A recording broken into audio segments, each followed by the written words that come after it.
Continuando con la programación, tenemos al doctor Néstor Sánchez Varela, que es médico especialista también en el área de ginecología y obstetricia.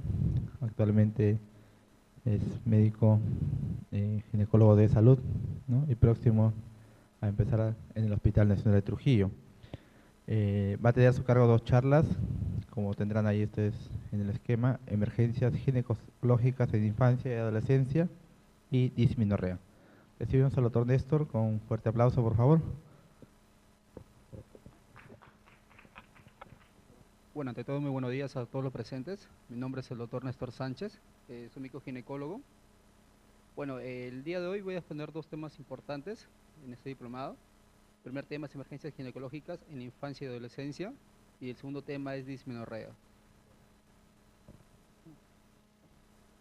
Bueno, como introducción, comenzaremos diciendo que en el consultorio de ginecología, netamente en el servicio de emergencias, bueno, la presencia de niñas y adolescentes jóvenes, mujeres, es poco frecuente.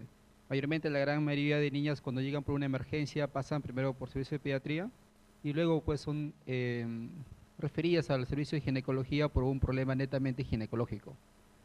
Es por eso que nosotros muy pocas veces vamos a ver a este grupo etario.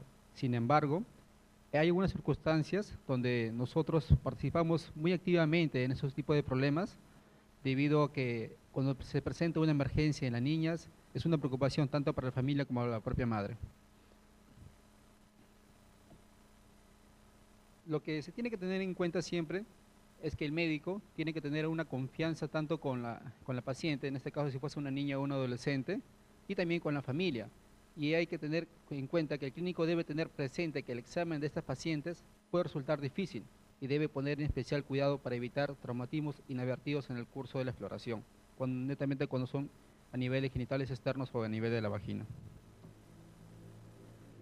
Los principales motivos de la consulta ginecológica en el servicio de emergencias durante la infancia, lo primero son las lesiones vulvares, seguida por la leucorrea, la vulvovaginitis, traumatismos, cuerpos extraños, hemorragia por estrogenización pasajera, tumores, pubertad o pseudopubertad precoz. Por ejemplo, esta es una foto de una pequeña niña que tiene un traumatismo a nivel genital, donde se encuentra a nivel de lo que es un pequeño desgarro a nivel de lo que es los genitales externos. Este es un bebé que viene muy frecuentemente al servicio de pediatría por una dermatitis de pañal. La dermatitis de pañal, si bien es cierto, pues puede tratarse netamente con un corticoide. Sin embargo, en algunas circunstancias, esta dermatitis de pañal puede sobreinfectarse y puede conllevar a un riesgo de una sobreinfección. La gran mayoría de sobreinfección que suele presentarse después de una dermatitis de pañal suelen deberse netamente a hongos, mayormente a cándidas, que se encuentran presentes a nivel de lo que es la región anal, como también la región vaginal. Y otro punto muy importante también la vulvovaginitis. La presencia de vulvovaginitis en la infancia es bastante frecuente, netamente porque las niñas siempre están jugando netamente sentadas en la tierra, o tal vez no tienen el suficiente aseo adecuado y siempre están con la molestia del ardor, picazón, que es uno de los motivos por los cuales la paciente llegan frecuentemente al servicio de emergencia. Durante la adolescencia, los cambios de la consulta hacia el servicio de ginecología son un poco diferentes. La primera causa son las hemorragias. Netamente en el transcurso de la adolescencia, cuando comienza la menarquia entre los 10 a 14 años de edad, que suele presentarse las famosísimas hemorragias disfuncionales. Pasada los 16 años de edad, una de las causas de hemorragia son los abortos, tanto incompletos como abortos en cursos, que son frecuentes en aquellas mujeres que han comenzado la actividad sexual. Otro motivo de la consulta ginecológica también son las píldoras poscoital, que viene a ser la píldora del día siguiente, que es bastante usada en las mujeres jóvenes. Como tercer punto es el producto vulvovaginal, debido a la presencia ya de una infección de transmisión sexual o tal vez a una infección vaginal debido a hongos o bacterias. Embarazo, dismenorrea y como sexto motivo de la consulta son los abusos sexuales.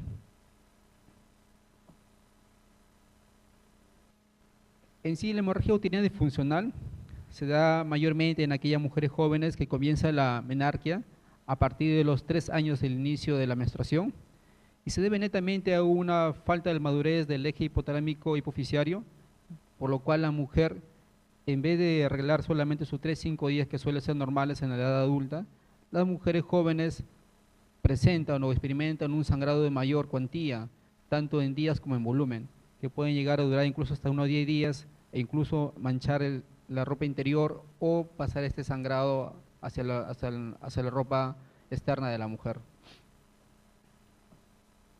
Los abortos, como todos sabemos, el aborto es una de las principales causas incluso de hemorragias en mujeres jóvenes, incluso es la primera causa de muerte debido acá en el Perú por maternidad. La gran mayoría de jóvenes que llegan al consultorio de emergencias, muy pocas de ellas vienen refiriendo que han estado embarazadas o que han presentado pues un aborto. La gran mayoría de ellas suelen referirnos a nosotros que vienen por una caída, vienen por haber causado mucho peso, que es una regla muy abundante, pero que es una regla normal. En algunas oportunidades incluso niegan haber tenido relaciones sexuales y uno tiene que ser un poco pues suspicaz en ese tipo de diagnóstico a la paciente, en hacerle su historia clínica. La gran mayoría de ellas llegan acompañadas de sus parejas o llegan solas.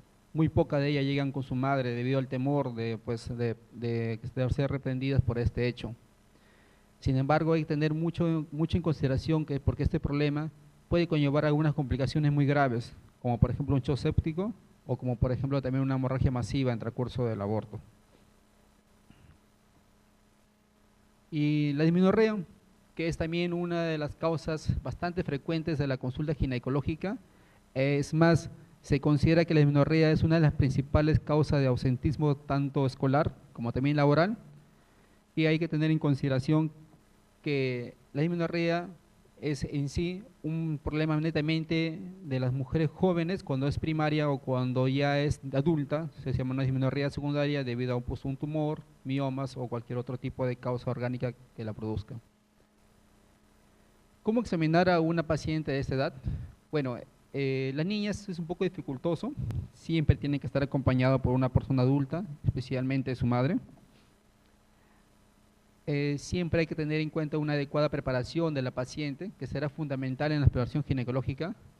En el caso de las niñas pequeñas, estas siempre estarán acompañadas por sus madres. La madre en sí representa una persona de confianza y protección que contribuye a crear una atmósfera relajada y tranquila. Es por eso que cada vez que nosotros vamos a examinar a una paciente, siempre pedimos que se esté acompañada por su madre o por una persona adulta, de su confianza mayormente de la niña a examinar. A partir del segundo año, ya la bebé, cuando ya es posible la comunicación oral, la niña requiere una corta explicación sobre la exploración que se va a realizar, mostrar los instrumentos para evitar una actividad de defensas, y durante la adolescencia debemos comenzar con la realización de una cuidadosa historia clínica con tiempo y paciencia, estableciendo una comunicación directa, transmitiendo a la joven la sensación de que está tomándosela en serio y de que puede hablar de su problema con tranquilidad y sin ser juzgadas. Durante la exploración física, bueno, es tan igual como una persona adulta. En sí lo que se tiene que primero hacer es la inspección de genitales externos y de la forma del himen en el caso de que la mujer aún no haya tenido relaciones sexuales. La evaluación vaginal con posibilidad de frotis citológico y bacteriológico en aquellas mujeres que ya han tenido relaciones. La exploración rectal en algunas circunstancias y la exploración de las mamas, que también viene a ser un problema también frecuente en aquellas mujeres, niñas, mayormente con problema hormonal, que llegan con unos pequeños tumores en el seno y son preocupación también por parte de la madre. Estas son algunas posiciones que se colocan las mamás con la bebé para poder ser examinadas por el médico ginecólogo. Esto es muy conocido por ustedes, es la clasificación de Tanner. Es una clasificación netamente para ver lo que es el desarrollo pues, sexual de la niña hasta la adolescencia. Se divide en 5 estadios, estadio 1, estadio 2, 3 y 4 y 5. Y se relaciona con la edad de la paciente y con la presencia de vello púbico y con la formación del pezón. Por ejemplo, en el estadio 1, a nivel de la mama, solo la papila está elevada sobre el nivel del tórax, ningún cuerpo glandular palpable, y en el vello púbico, ninguna vellosidad púbica existente. Llegamos incluso hasta el estadio 5, que ya es una persona ya adulta, solo la papila sobresale sobre el contorno natural del pecho, la areola pasa sin elevación al contorno restante del pecho, y a nivel de vello púbico se evidencia vellosidad púbica de tipo adulto en forma de triángulo invertido que llega a la cara interna del muslo, pero no a la línea alba, y no sobrepasa la línea del cierre horizontal hacia arriba. Esto es muy importante que usted lo sepa, más que todo para el desarrollo en el nivel de la pubertad, para diagnosticar una pubertad precoz en algunos casos de los niños.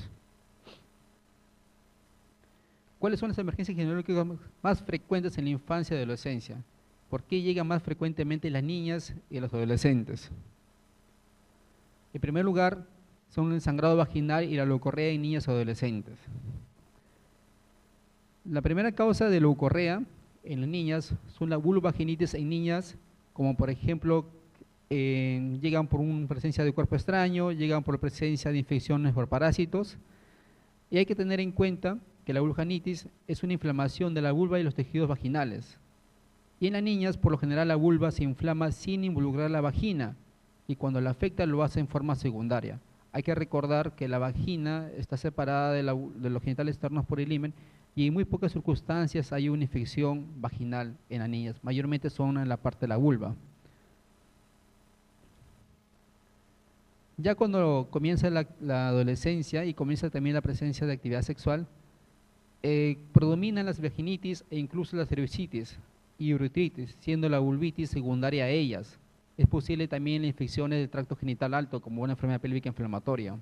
Esa es una foto, por ejemplo, de una paciente que con una paciente de cervicitis durante la adolescencia, que conlleva pues a ese tipo de imágenes, incluso infección del cervix, o también como una complicación de una enfermedad pélvica inflamatoria. Hay que tener en cuenta que la vulvovaginitis pues pueden ser causas infecciosas como también no infecciosas. En forma general se divide la vulvovaginitis no específicas como también específicas. La gran mayoría suelen ser no específicas, un 25-75%. No siempre tienen un origen infeccioso, puede ser alérgicas o irritativas, por agentes físicos o químicos, por presencia de cuerpos extraños o por traumatismos. Sin embargo, las vulvovaginitis específicas netamente son por causas infecciosas la gran mayoría, como por ejemplo la presencia de oxurios, frecuentemente los ectovirus tubercularis, por patógenos entéricos, por patógenos respiratorios que son poco frecuentes, como el Streptococcus o los Haemophilus, la presencia de hongos, la Candida albicans, poco frecuente asociado a antibióticos corticoides, y la enfermedad de transmisión sexuales en aquellas mujeres que han comenzado a tener la actividad sexual, como el gonococo, la clamidia, el herpes, el tricomonas o el virus papiloma humano. Entonces, unas imágenes, por ejemplo, de unos oxurios, como la presencia también de cándidas en algunos bebés. Y en otras circunstancias también se puede dar también una vulvovaginitis, como por ejemplo enfermedades cutáneas de la vulva, la presencia de líquen escleroso, seborrea, psoriasis, dermatitis atrófica, eczema, dermatitis de contacto. Las lesiones vaginales también pueden ser psicosomáticas y también algunos misceláneas como el drenaje de acceso pélvico, prolapso uretral o uretra ectópico.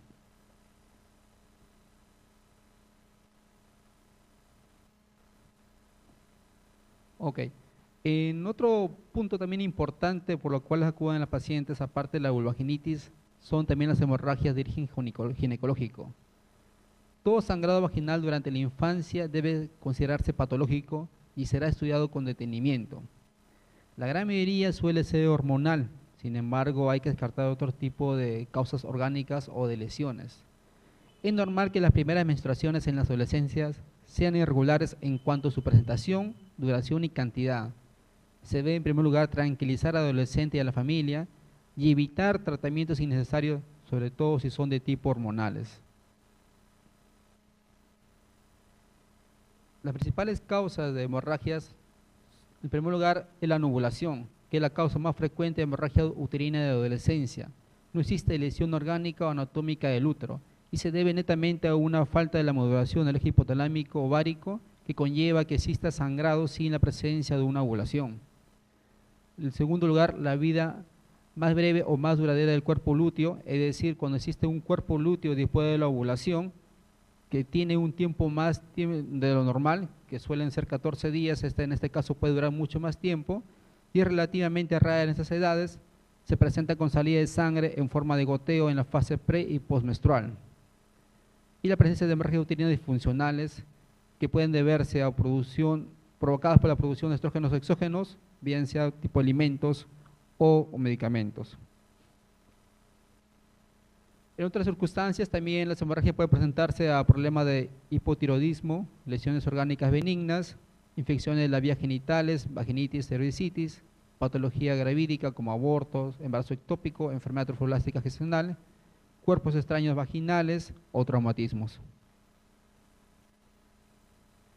Como segundo punto importante de la consulta ginecológica viene a ser el dolor pélvico. El dolor pélvico nosotros lo consideramos como subdividido en dos grandes grupos, el dolor pélvico agudo y el dolor pélvico crónico. El agudo, que puede ser quirúrgico como también no quirúrgico, y la gran mayoría de pacientes cuando llegan por un dolor pélvico agudo, se tiene que estudiar, se tiene que evidenciar o hacer una buena historia clínica, y tenemos que descartar que no sea de una causa uterina, anexial o incluso vaginal, netamente.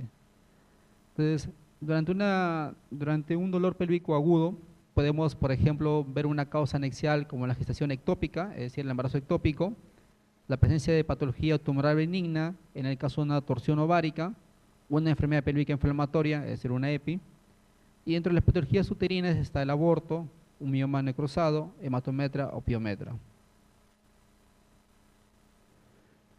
Vamos a hablar un poco con respecto a lo que es la torsión ovárica, que es una tumoración benigna, que se debe o se origina por la presencia de un quiste o un tumor a nivel del ovario o paro ovárico, que en el transcurso de los meses el crecimiento conlleva a que exista una torsión sobre su propio eje de la trompa, y con lo cual lleva una disminución de la circulación sanguínea al ovario, y con la presencia de fenómenos de necrosis local, con lo cual conlleva el dolor, presencia de náuseas, presencia de vómitos y mucho dolor en el recurso de las horas.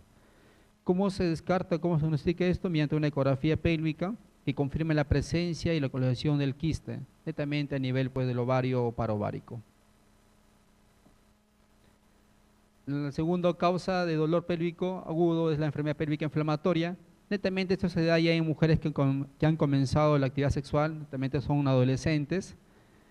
Se hace una pequeña anamnesis con respecto al uso de anticonceptivos, portadora de dispositivos intrauterinos, antecedentes de instrumentación ginecológica, por ejemplo, un antecedente de un aborto, y mayormente se acompaña de fiebre, un exudado cervical purulento o maloliente que se extrae a través del cuello uterino, y se puede hacer una ecografía para determinar si hay un engrosamiento de las trompas o una presencia de un piosalpins. Pero como diagnóstico definitivo, siempre se realiza una laparoscopía diagnóstica. Dentro de las causas de patologías uterinas de dolor son los abortos, la gran mayoría asociados a ginecorragia, es decir, a sangrado vaginal. Pues esto se puede determinar mediante una pequeña historia clínica de la paciente, preguntar cuándo es su último día de la menstruación, hacer un análisis también, como también análisis de laboratorio para descartar un embarazo, o hacer una ecografía para determinar si existen restos ovulares en la cavidad uterina o si existe un aborto en curso. Es muy importante también la especuloscopía, como también el examen físico para llegar a este diagnóstico con mayor exactitud. Y dentro de otras causas también de dolor pélvico, de causa uterina, tenemos el hematometra o piometra, que se debe netamente a la acumulación de sangre o de secreción purulenta a nivel uterino, secundaria a una instrumentación quirúrgica, netamente, por ejemplo, de un legrado uterino. El diagnóstico se realiza mediante ecografía, y basta solamente con introducir un dilatador a nivel cervical para evacuar este contenido uterino y aliviar así los síntomas de la paciente. Algo también muy frecuente de dolor pélvico, que no he querido dejar de pasar desapercibido, es una paciente normalmente que viene con un himen imperforado. Es muy poco frecuente.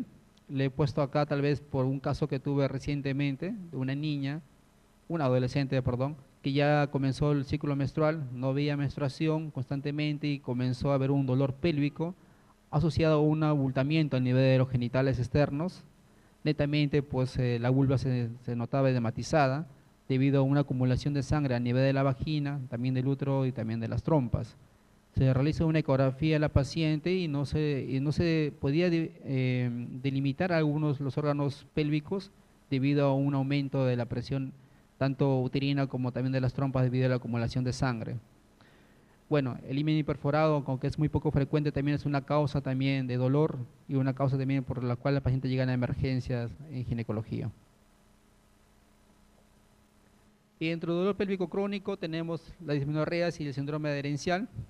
Bueno, más adelante voy a hablar un poco con respecto a dismenorreas, pero para que tengan un poquito de conocimiento, las dismenorreas se definen como aquellas pacientes que durante la menstruación tienen mucho dolor, que las cuales le conlleva tomar un analgésico.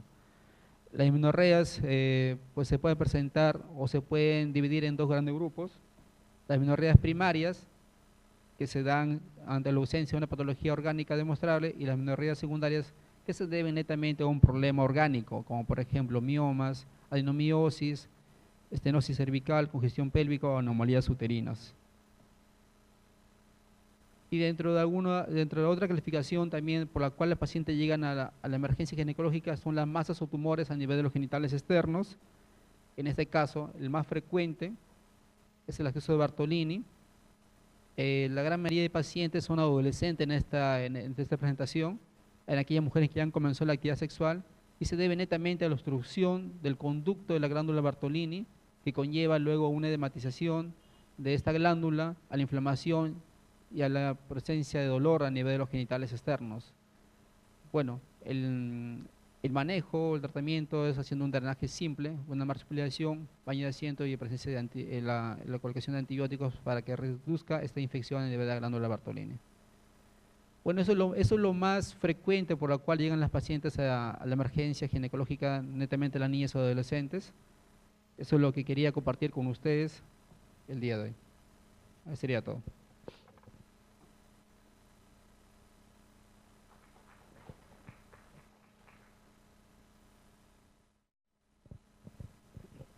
Bueno, continuamos entonces con las exposiciones.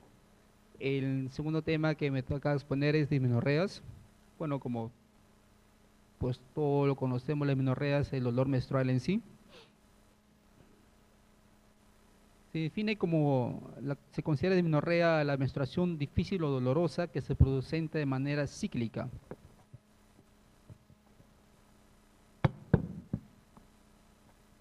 Según la definición de Grecia, es dis, que viene a ser difícil, meno, que viene a ser mes, rea, que viene a considerarse como un flujo, en conclusión, un flujo menstrual difícil. Se clasifica de dos grandes grupos, la dismenorrea primaria y la dismenorrea secundaria. La dismenorrea primaria no se objetiva ninguna causa orgánica, aparece poco después de los primeros ciclos de la menstruación, es frecuente en mujeres jóvenes y nulíparas y disminuye su intensidad con el paso y del tiempo. Normalmente se consideran o son las llamadas dismenorreas espasmódicas. Dentro de las dismenorreas secundarias es debido a una causa netamente orgánica, como presencia, por ejemplo, de miomas, adenomiosis, endometriosis. Es frecuente mayormente en mujeres adultas mayores de 25 años de edad y es la llamada dismenorrea congestiva. Vamos a hablar un poco más con respecto a la dismenorrea primaria, más que la dismenorrea secundaria. No funciona.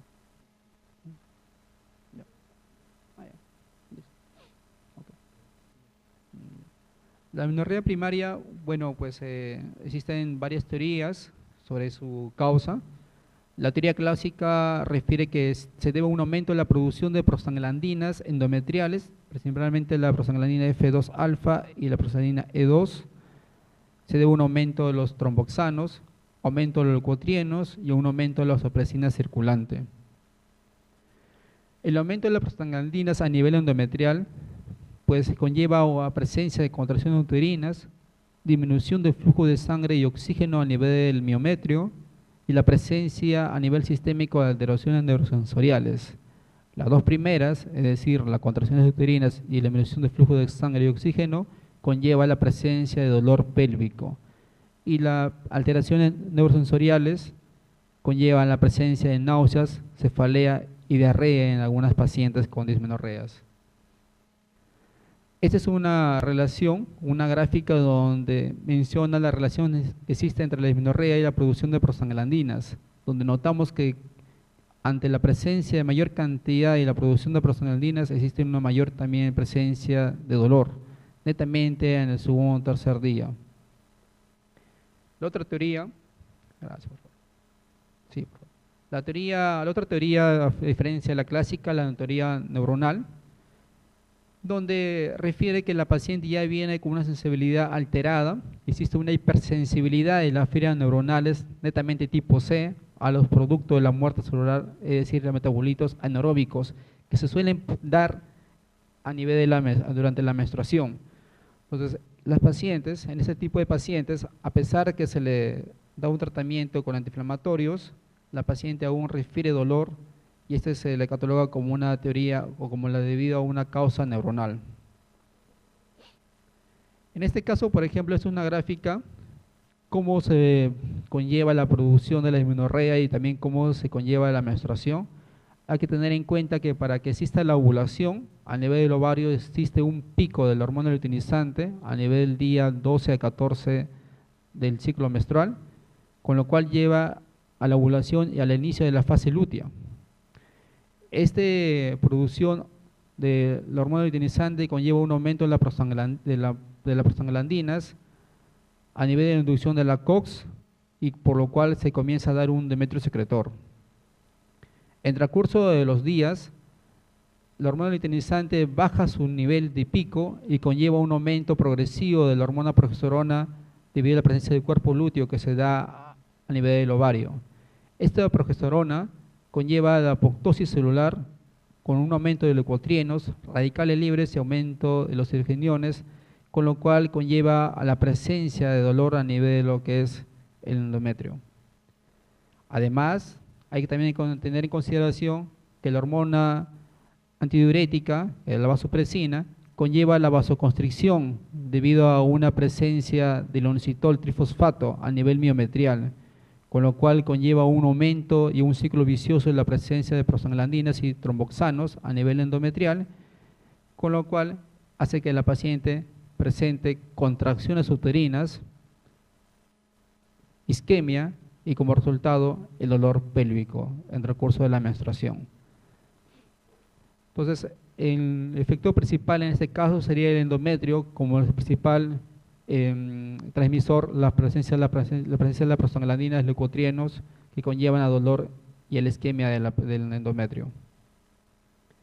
Hay que tener en cuenta que la incidencia de la dismenorreas es muy variable según las poblaciones estudiadas, puede variar entre 10 a un 92%. Se calcula que el 52% de las mujeres en edad postpuberal padecen dismenorreas y de estas el 10% quedan incapacitadas total o parcialmente para sus actividades diarias. Existe un factor hereditario de madres a hijas. Con respecto a la presencia de discapacidad, hay que tener en consideración que las dismenorreas se suelen presentar netamente del primer al tercer día del inicio de la menstruación y se da netamente en aquellas pacientes que tienen mucho dolor y solamente viene a ser el 10% de todas las pacientes que tienen dismenorreas. La dismenorrea es la causa médica que más ausencias laborales y escolares produce. Las pacientes que presentan este tipo de patología de las dismenorreas netamente tienen los siguientes factores de riesgos: la menarquia temprana, las menstruaciones prolongadas, la cantidad de flujo menstrual, tabaquismo, historia familiar de dismenorreas, y hay que tener en consideración que en aquellas pacientes llegan a la consulta netamente con un cuadro clínico clásico, donde el principal motivo es el dolor pélvico durante la menstruación, que inicia hasta 48 horas antes de la misma y usualmente persiste por 48 a 72 horas, es decir, 2-3 días del inicio de la menstruación. Además, las pacientes, aparte de venir con dolor pélvico, también mencionan que existe también algunas dolor que se irradia hacia la espalda y hacia los genitales externos, asociados también a síntomas generales como astenia, adinamia y cefalea. En algunas circunstancias, debido a la presencia de prostaglandinas, netamente la F2-alfa, conlleva también la presencia de náuseas, vómitos, distensión y diarrea.